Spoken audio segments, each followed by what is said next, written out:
So to start out, before we begin to talk about fertility needs, we need to talk about soil testing in general and get some terms straight. So the first thing that when guys talk to me, I think we need to understand about a soil test is a soil test value is an index. It's what is potentially available at the time you took the soil sample. Okay. Secondly, field calibrations with crop response give a meaning to a soil test value. Okay, so if you have a soil test value that calls for a recommendation and it's not calibrated to crop response, it's a number on a piece of paper. So, what is a critical value or range? And basically what the critical value is in soil testing is it separates those sites that respond to fertilizer positively versus those sites that are not responsive to fertilizer. Well, there's basically no single science-based way to come up with that critical value, and they may differ based on soil testing philosophy of each lab that you send that to. For example, this is Mississippi's soil test index for soybeans. On your left-hand side, we have the categorical ranges.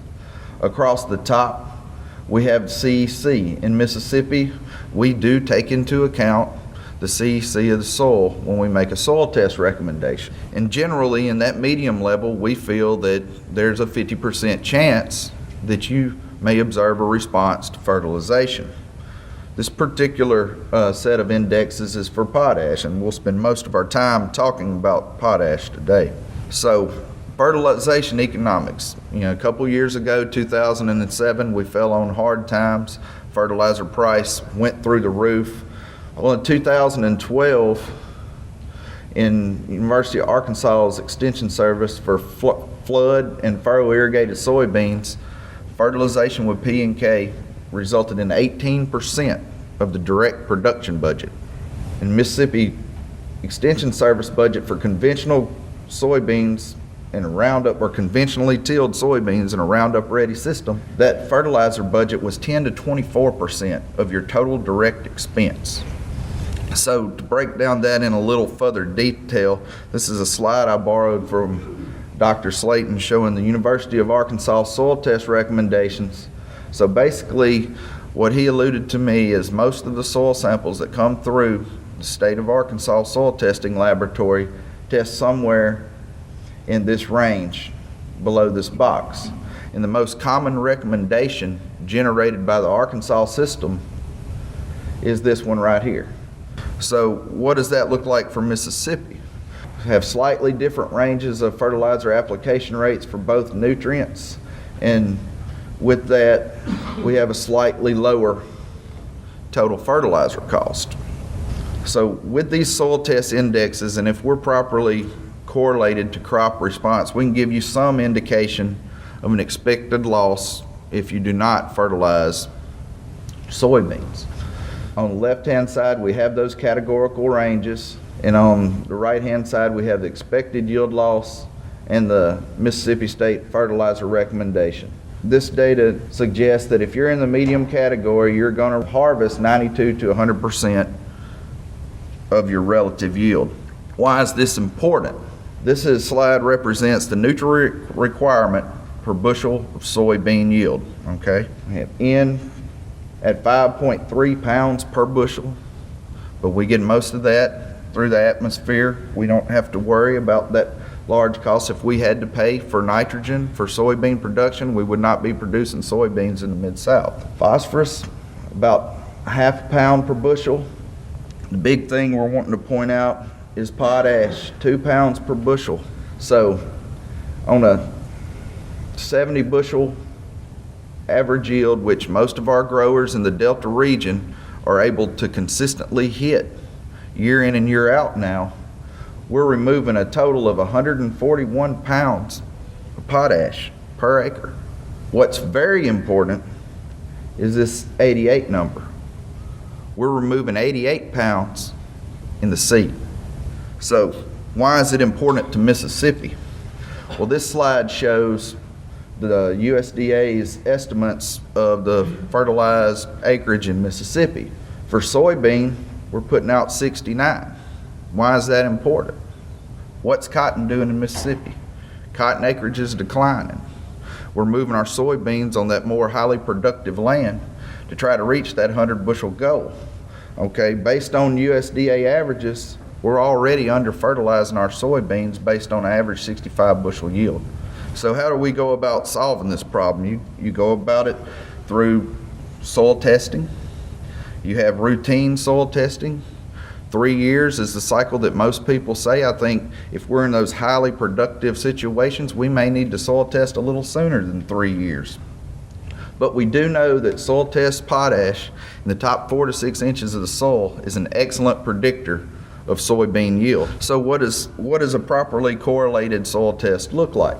On the y-axis we have relative soybean yield, and on the x-axis we have soil test K. And by generating a figure like this, we see the black dots, that is sites that are responsive to potash fertilization, and the white dots that are non-responsive to fertilization. So basically what we're saying is around 120 parts per million soil test K. Anything above that, your chances of seeing a response to fertilizer decrease. With this data, we can properly calibrate a rate that you can plug into a variable rate controller if you're wanting to do variable rate, or if you want to reduce your fertilization, we can tell you an expected yield loss level based on the amount of fertilizer you want to put out. We've been hard pressed to find soil test data in Mississippi that's correlated to soybean yield. So with that in mind, we submitted a proposal to the soybean board, and they are actively funding updating soil test correlation in Mississippi for P and K. And this is based on our first year of data. We had 7 site years. In the first year, we lost 1 site year. And taking a similar approach that Arkansas had, we have relative soybean yield on the y-axis and our soil test extractant on the x-axis. So we generated 2 figures to give our producers the choice. It doesn't matter if you're submitting your samples to a Southern Soils lab or if you're submitting it to Mississippi State, we'll have a recommendation for you. We had very good results the first year. Out of the 7 sites we had 6 harvestable sites, and 2 of those sites were responsive to potash fertilization, as denoted by the unfilled circles. This figure looks slightly different than the figure that I showed from Arkansas, simply because we don't have the mass of data points. To get a good correlation for soil testing, it takes about 35 to 40 individual sites. Looking at the true yields out of the 2 responsive trials we had in Mississippi, the red site was on the Jacks farm in Humphreys County, and the blue site was on a farm in Bolivar County. And what we observed was an 8 bushel yield response in Humphreys County and a 10 bushel yield response in Bolivar County.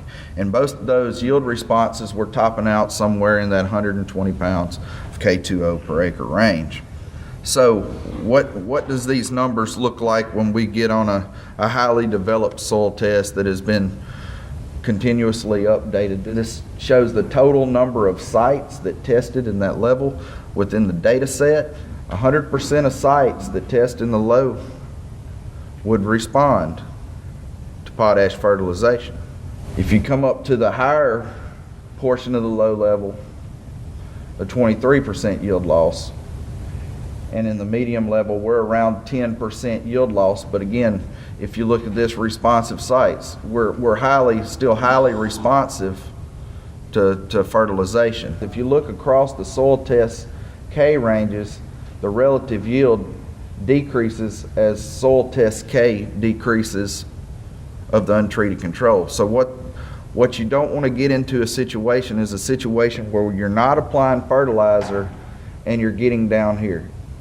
So basically, getting to the gist of the confidence in soil testing, if you submitted your soil samples to the University of Arkansas lab and they provided you a recommendation, when they recommended K, they were correct 25 of 41 times. When they do not recommend K, they saw a positive yield response 8 of 9 times for overall accuracy of 66%. Well, if you were playing the lottery and I told you you had a 7 out of 10 chance of winning Would you like those odds? I would. So just a little overview. The best thing that we can say is to maintain high yielding soybeans. You need to soil sample regularly, and we need to do this before we put any litter out, before we put any fertilization out. And it's also important to soil test behind the same crop in rotation if you are going on a 3-year cycle. Please remember that fertilizer recommendations are based on a philosophy, and all labs have different philosophies. And it's more important to use a history of soil testing rather than a single year.